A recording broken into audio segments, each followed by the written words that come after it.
بس رمضان کی سب سے بڑی تیاری کیا ہے کہ اپنے دلوں کو صاف کر لو پہلے سے، کہ جس دل میں نفرت ہو، بغض ہو، کسی کے لیے غصہ ہو، کسی کے لیے کیا کیا جذبے ہوں، دل صاف کرنا۔ ہمارے گھروں میں روزانہ جھاڑو ہوتا ہے، یہاں مدرسے میں روزانہ صفائی ہوتی کہ نہیں ہوتی؟ کیونکہ دنیا کی اصل گندگی ہے تو جھاڑو ہاتھ سے نہیں چھوٹ سکتا۔ حرم شریف میں دیکھا کیسے چاروں طرف خدام پھر رہے ہوتے ہیں برش لے کر، تو دل پہ غبار ایسے آتا ہے جیسے صحن میں غبار آتا ہے،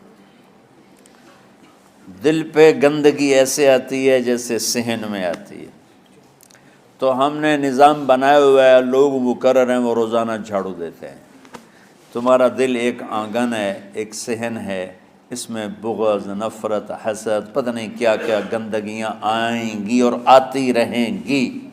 بچوں ایک کام کرو، جھاڑو پکڑ لو، صاف کرو۔ یا اللہ معاملہ تجھ سے کرنا ہے، لوگوں سے نہیں۔ کسی نے برا کہا، کسی نے غیبت کی، کسی نے گالی دی، کسی نے دھکا دیا، کسی نے حق مارا، کسی نے کچھ کیا، یا اللہ تیرے سپرد میں نے اپنے دل کو سب سے صاف کیا، میں نے اپنے دل کو سب سے صاف کیا۔ یہ اتنی بڑی عبادت ہے کہ بڑے بڑے نفلوں والے، تہجد والے، حج عمرے روزے والے تمہیں نہیں پکڑ سکیں گے، کیونکہ اس کا کرنے والا دنیا میں کوئی نہیں ہے۔ نفل پڑھنے والے تو بے شمار ہیں، عمرے کرنے والے بے شمار ہیں، علماء بے شمار ہیں، حاجی بے شمار ہیں، سخاوت کرنے والے بے شمار ہیں، لیکن اس ٹکڑے کو صاف کرنے والا لاکھوں میں ایک بھی نہیں ہے۔ مشکل کام ہے، آپ یہ سیکھ لیں، صاف کرو، صاف کرو، صاف کرو۔ یہ رمضان کی سب سے بڑی تیاری اور علم کو حاصل کرنے کی سب سے بڑی چابی ہے کہ اپنے دل کو کھلا کر لو۔ کوئی چیز خالی ہوگی تو کچھ آئے گا۔ جس دل میں بغض بھرا ہو، نفرت بھری ہو، حسد بھرا ہو، کینہ بھرا ہو، اس میں خاک آئے گا، اس میں تو علم کی ایک کرن بھی نہیں آئے گی۔ اس زبان سے چاہے جتنے مرضی موتی بکھیرے، دل اس کا اندھا ہوگا۔ لا تعمل ابصار ولکن تعمل قلوب التي في الصدور۔ یہ آنکھوں سے اندھے نہیں، دل سے اندھے ہیں۔ تو بچوں اپنے دل کو صاف کرنا سیکھو۔ وہ کتنی مشہور حدیث ہے، آپ نے کہا اس دروازے سے ایک جنتی آ رہا ہے۔ تو ایک انصاری صحابی داخل ہوئے، جوتا ہاتھ میں، داڑھی میں وضو کا پانی۔ اگلے دن اس دروازے سے ایک جنتی آ رہا ہے، تو ایک صحابی آئے، ہاتھ میں جوتا، داڑھی میں وضو کا پانی۔ وہی صحابی اگلے دن اس دروازے سے ایک جنتی آ رہا ہے، تو وہی صحابی 3 دن جنت کی بشارت لی انہوں نے۔ اس صحابہ کی جماعت میں ایک شخص ہیں جن کا نام ہے عبداللہ بن عمرو بن عاص۔ ان سے بڑا عبادت گزار صحابہ میں کوئی نہیں تھا، نہ سابقین میں نہ متاخرین میں، نہ پہلوں میں نہ بعد والوں میں۔ ان کی عبادت کیا تھی؟ ساری رات جاگنا، سارے دن کا روزہ، اور ایک ختم قرآن صبح سے شام تک۔ اتنی اللہ نے طاقت دی تھی۔ پھر وہی غلوب والی بات آ گئی، ایکسٹریم ہونے والی بات آ گئی۔ ان کی شادی والی رات حجلہ عروسی میں داخل ہو رہے ہیں، دلہن کے کمرے میں داخل ہو رہے ہیں، اور مصلی بچھا کے اللہ اکبر، اور دیر نفل تے نفل، دیر نفل تے نفل۔ تو ان کی بیگم نے دیکھا تو وہ بھی خیر کا زمانہ تھا، انہوں نے بھی وضو کیا اور پیچھے مصلی بچھا کے وہ بھی فجر تک نفل پڑھتے رہے۔ صبح ہوئی تو حضرت عمرو بن عاص رضی اللہ عنہ نے پوچھا، بیٹی رات کیسی گزری؟ کہا جی ماشاءاللہ آپ کے بیٹے تو بڑے عبادت گزار ہیں، ساری رات نفلوں میں ہی گزری۔ تو وہ ان کو شکایت کر دی۔ حضرت عمرو بن عاص کو اتنا غصہ چڑھا، وہ بیٹے کو تو کچھ نہیں کہا، کتنی حکمت کی بات ہے، سیدھے گئے اللہ کے نبی کے پاس، یا رسول اللہ یہ عبداللہ دیکھیں کیسا نادان ہے، اس کی شادی کی ساری رات نفل پڑھتا رہا۔ تو آپ کہتے ہیں ماشاء اللہ کتنی بڑی بات ہے، نفلوں میں گزر گئی، رات بھی نفلوں میں گزر گئی۔ تو آپ نے حضرت عبداللہ بن عمر کو بلا کے ڈانٹا کہ تو نے مہینے میں 3 دن روزے رکھنے ہیں، بس اس سے زیادہ نہیں رکھنے، اور ہفتے میں 1 قرآن ختم کرنا ہے۔ کہا یا رسول اللہ میرے اندر طاقت زیادہ ہے۔ پھر اچھا 15 دن روزے رکھنے، کہ نہیں میرے اندر طاقت زیادہ ہے۔ آپ اس کو تھوڑا تھوڑا کر کے گھٹاتے رہے، اور وہ ہر دفعہ نہیں یا رسول اللہ میرے اندر طاقت زیادہ ہے۔ تو آخر میں آپ نے کہا اچھا چلو 100 میں داؤدی پہ آ جاؤ، 1 دن روزہ رکھو، 1 دن افطار کرو، اور 3 دن سے پہلے قرآن ختم نہیں کرنا۔ تو آپ نے اس کو پیچھے کیا۔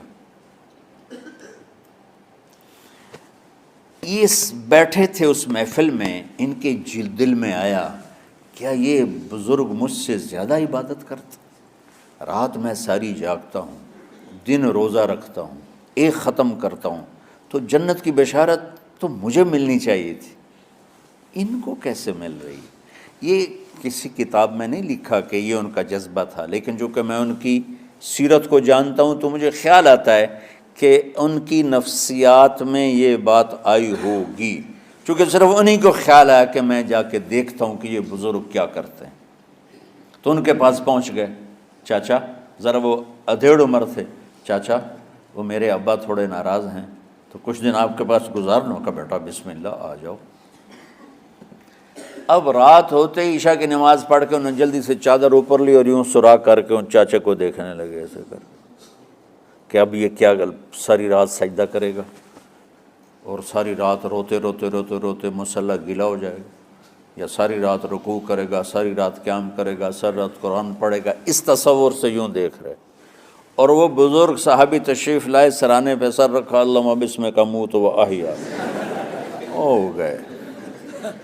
اب یہ دیکھ رہے ہیں ابھی اٹھیں گے، ابھی اٹھیں گے، ابھی اٹھیں گے، اٹھے نا، فجر کی اذان پہ اٹھے۔ اب یہ تو حیران پریشان ہو گئے کہ یہ کیا ہو۔ اس زمانے میں تو منافق تہجد نہیں چھوڑتے تھے ڈر کے مارے کہ پتہ نہ چل جائے ہمارے کفر کا، تو یہ چاچا جنت بھی لے گیا تو ستا بھی پیا کہ چلو کل دیکھوں گا۔ اگلی رات پھر چادر سر پہ کر کے اور یوں سراغ کر کے لیٹے ہوئے اور دیکھ رہے۔ چاچا پھر تشریف لائے اور سرانے پہ سر رکھا، اللہم بسمک اموت و احیا، ہو گئے۔ فجر کی اذان پہ اٹھے، یہ اور پریشان ہو گئے کہ میرا نبی کا فرمان تو سچا ہے، اس میں تو شک بھی کفر ہے، لیکن عمل کیا ہے جس پر اس کو جنت کی بشارت ملی؟ 2 رکعت نفل بھی نہیں۔ اور آج کے دور میں تم میں سے ماشاءاللہ اکثر بچے تہجد پڑھتے ہیں کہ 1 رات اور دیکھوں گا، تیسری رات اللہم بسمک اموت و احیا، ہو گئی ساری رات۔ تو تیسری رات پھٹ پڑے عبداللہ بن عمر، کہنے گے چاچا میری ابا سے کوئی لڑائی نہیں تھی، 3 دن میں تیرے بارے میں سنتا رہا، جنتی جنتی جنتی۔ میں دیکھنے آیا تھا کہ آپ کیا کرتے ہیں، آپ تو کچھ بھی نہیں کرتے ہو، ساری رات سوتے رہتے ہو، اب کیا کرتے ہو؟ انہوں نے کہا بیٹا یہی ہے جو تم نے دیکھا ہے۔ اب ان کو سمجھ میں نہیں آ رہا کہ یہ جوڑ کیسے بٹھاؤں، ادھر جنت کی بشارت، ادھر ساری رات خراٹے، اب یہ اس میں جوڑ کیسے بٹھاؤں، کیونکہ نبی کی بات تو غلط ہو نہیں سکتی۔ تو اب وہ نا ایسے نا بڑے بے دل سے ہو کر واپس مڑے، پتہ نہیں کی چکر ہوئے گی کوئی گل۔ جب وہ دروازے تک پہنچے تو کہنے لگے بیٹا ادھر آنا، واپس آ گئے۔ کہا میں تمہیں اصل راز کی بات بتاتا ہوں۔ کہا کیا ہے کیا ہے؟ تو یہاں ہاتھ رکھا، کہا یہ جو دل ہے نا اس میں کسی انسان کی نفرت نہیں۔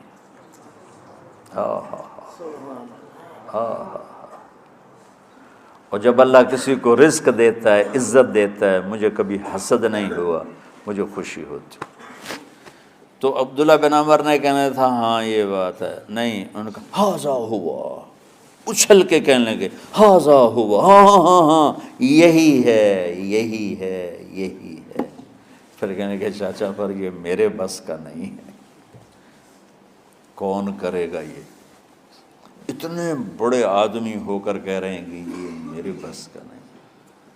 تو بچوں، دنیا میں جنتی بننا ہے اور علم اللہ سے لینا ہے تو اسے صاف کر دو، سب کی نفرت سے۔ سب، اس نے مجھے یہ کیوں کہا، اس نے مجھے یوں کیوں دیکھا، اس نے میرے بارے میں یوں کیوں کہا، اس نے میرے بارے میں یہ کیوں لکھا۔ جس کی تعریف ہوتی میری کتنی برائی ہوتی، صرف تعریف تو نہیں ہوتی، بھرا پڑا سوشل میڈیا مجھے گالیاں دیں۔ اللہ کے فضل سے میرے دل میں ایک ذرے کے برابر کبھی کوئی منفی جذبہ نہیں آیا، آئے تو میں دھو کے صاف کر دیتا ہوں، یا اللہ میں نے اپنے دل کو صاف کیا، میرا معاملہ تیرے ساتھ ہے، کسی کے ساتھ نہیں۔ یہی آپ رمضان کی سب سے بڑی تیاری، علم کے حاصل کرنے کا سب سے بڑا ہتھیار آپ کو یہ نہیں ہے کہ تمہیں کتابیں یاد ہو جائیں، تمہیں اشعار یاد ہو جائیں۔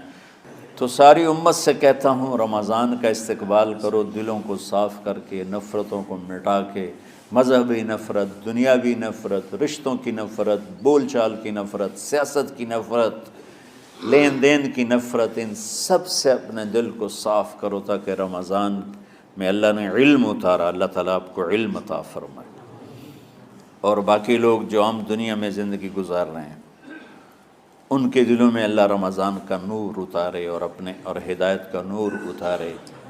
یہ سب سے بڑی تیاری ہے اس کی۔ اور کسی سے گلہ ہے، غصہ ہے، ناراضگی ہے، کسی سے بولتے نہیں ہو، ابھی سے شعبان آ چکا ہے، آپ شعبان سے رمضان کی تیاری شروع فرما دیتے تھے، تو اس کی تیاری کیا ہے؟ وہ دلوں کو صاف کرو، معاف کرو، معافی مانگو، تمہارا قصور نہیں پھر بھی معافی مانگ لو، دلوں کو صاف کرو، اور اللہ سے سخاوت مانگو کہ اللہ کو سخی بھی پسند ہے اور صاف دل والا بھی پسند ہے۔